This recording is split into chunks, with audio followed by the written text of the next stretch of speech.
Well, no end in sight for the country's power crisis. South Africans have for months been grappling with ongoing power cuts.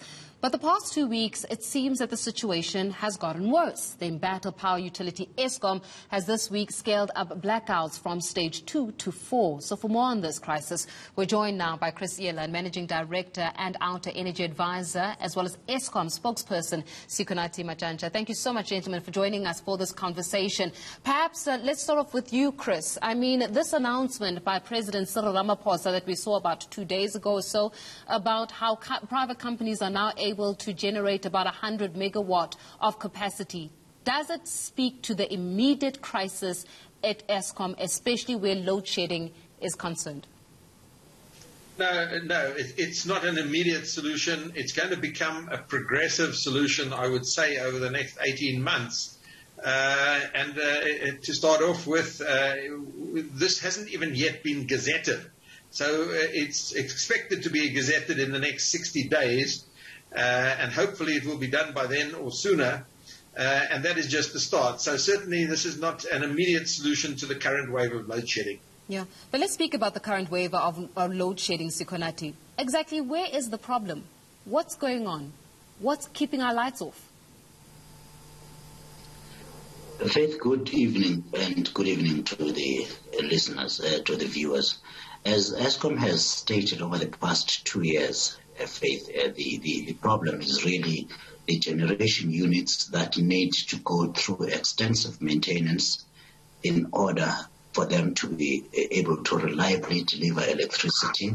And Eskom has repeatedly over the past 2 years told the people of South Africa what it is doing about it, and that is to repair using the original equipment manufacturer's guidance on the power stations to ensure that we are able to deliver sufficient reliability on the current power stations that Eskom has to rely on.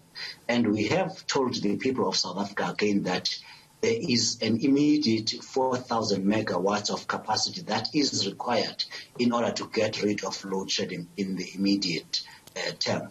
So we work with what we have, which are these old machines that have not always been treated as well as they should have. They have not always been maintained in the way they should have, and they will come and time and again cause these problems. We will, unfortunately, for the foreseeable future, and keep requesting the people of South Africa to tolerate, unfortunately, the occurrence of load shedding until the country is able to install at least 4,000 megawatts of generation capacity.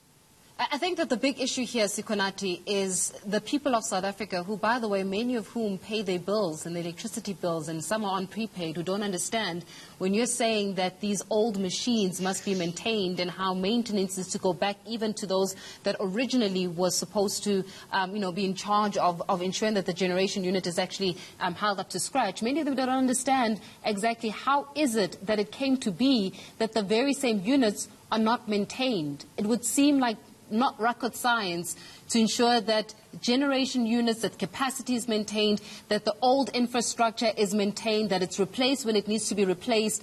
So exactly what happened? Is it because somebody missed the boat in terms of being able to maintain this equipment? Is it because somebody decided, let's not maintain it, let's rather pocket the money for ourselves? How did we get here?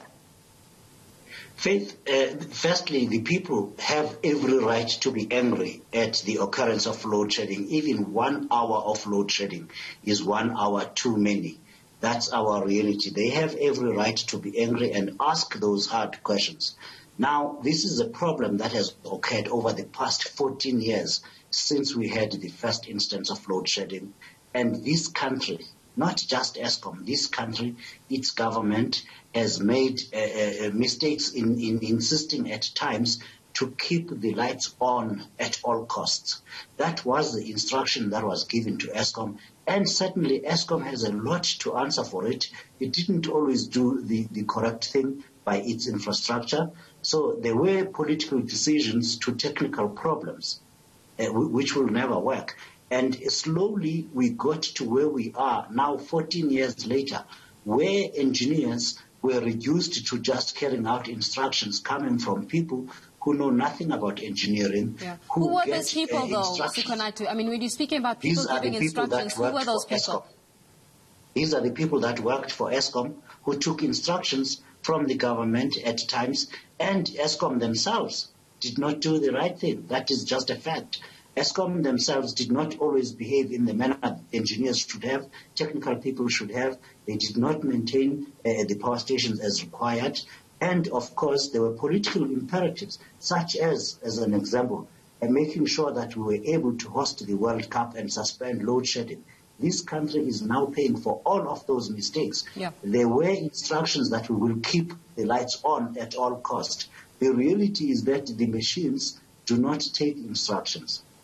But, Chris, now it appears as though South Africans are paying the price for incompetence. Does that make sense?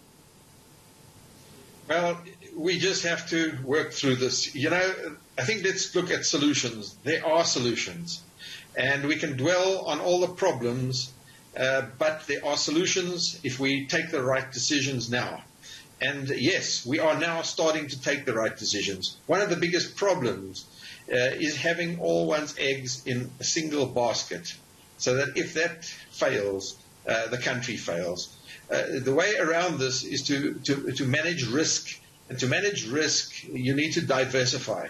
So we need to diversify away from the country's heavy overdependence on a single generation company. At the moment, 95% of all electricity in South Africa that is generated in South Africa is generated by Eskom, and Eskom is in an unsustainable position.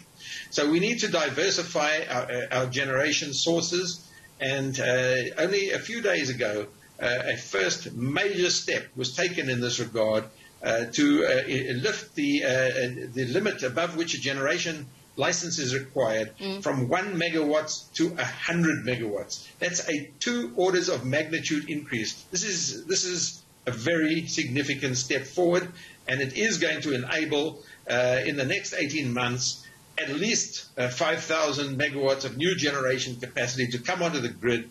And as Sikonathi mentioned, the country has a shortfall at the moment.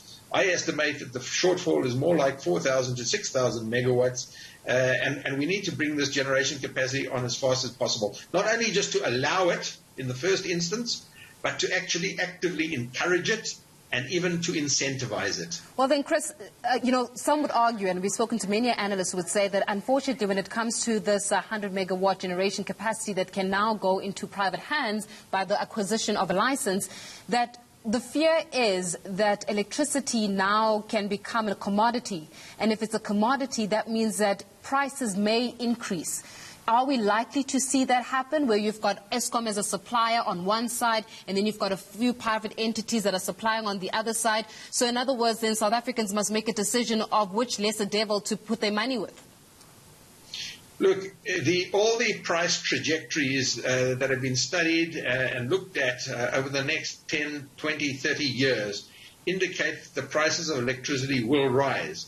The question is, some trajectories rise faster than others, and we must choose the least cost trajectory that meets the socio-economic requirements of government. And just to summarize what these are, we need to choose the least cost option for new generation capacity that minimizes water use, that minimizes CO2 emissions, that maximizes jobs. And those are the choices that we made. And also we need to maintain an acceptable level of reliability. And there have been numerous studies, both locally and abroad, which lay this out very clearly. The most important one of which is the Integrated Resource Plan for Electricity by the Department of Mineral Resources and Energy, which clearly lays out that the least cost option going forward is a blend of wind and solar PV and battery energy storage and gas to power. And that is the way the country is moving, and that's the way it should move, because that is the least cost option that secures the right level of reliability and achieves the socio-economic objectives of government. Yeah, and Sikonathi, in the aim of finding best possible solutions, the original manufacturers of some of this infrastructure, Are you going to go back to procuring from them? Because clearly the guys that were made to produce some of this infrastructure has the infrastructure failing, Eskom. So are you guys going to go back to the original manufacturers for the infrastructure, and how long will that process take? Faith, that's absolutely correct. That's what Eskom has been saying over the past 18 months, that we are going back to maintaining the infrastructure in the way recommended by the manufacturers of that infrastructure. And Eskom has got 80 generation units that it currently relies on, coal generation units that have to manufacture electricity, to generate electricity. And we have to go through this, and you have to take one machine at a time, which takes on average at least 3 months to do proper refurbishment in order to be able to have at least 6 years of reliable supply from that particular unit. This is the work that Eskom has been doing starting late last year, and this is the work that should have always been done, which was not always the case. But I also want to go back to your issue about the prices increasing. Increasing supply of any product actually reduces in the long term the prices or the cost of that product. So the fact that we will have more manufacturers of electricity or more generators of electricity in the long term bodes well for the prices. Yes, in the short term, people need to lay out cash and they need a return, and that means we will have stable electricity in the long term. Yeah, I hear you. But unfortunately, we're dealing with a South Africa where the pockets are not too deep. And we've got a high unemployment rate. We've got people that are frustrated over lack of power supply. And you understand that many businesses have been actually affected as a result of not having power. So you're speaking about these 80 generation units. How many years are we talking here to be able to go back to basics? Are we looking at 5 years? Is this going to be a 5-year or 20-year? If you're saying 3 months for one generation unit, 80 units, you have to just multiply that by the actual 3 months each, and it gets around, what, 240 months or so? The first thing to note is that maintenance is a continuous thing. It's ongoing. And the next thing to repeat, with the existing infrastructure, there is no way you will end load shedding with the existing infrastructure.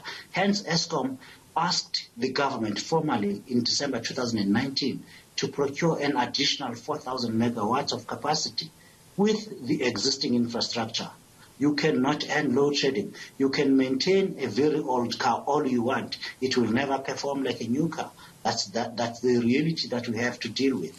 What Eskom continues to say, and that is a fact, is we will be able to significantly reduce the maintenance, the occurrence of load shedding once we are able to do this maintenance on a significant number of our generation units.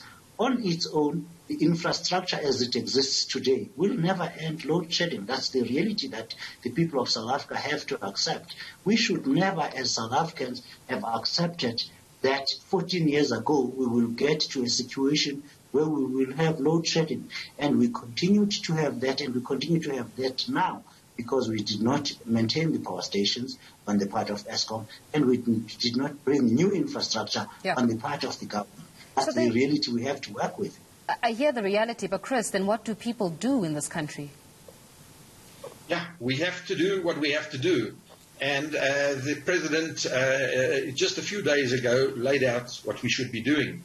And the only solution in the short term, and by that I mean in the next 18 months, the only solution comes from allowing customers, encouraging customers, and incentivizing customers to become part of the solution in South Africa, so that we don't just have one failing generation company, but we have literally hundreds, if not thousands, of embedded generators all over the country, all of which will contribute to relieving the burden on an Eskom who clearly cannot meet its obligations to supply electricity in a reliable fashion. The more people self-generate, the less Eskom will have to generate.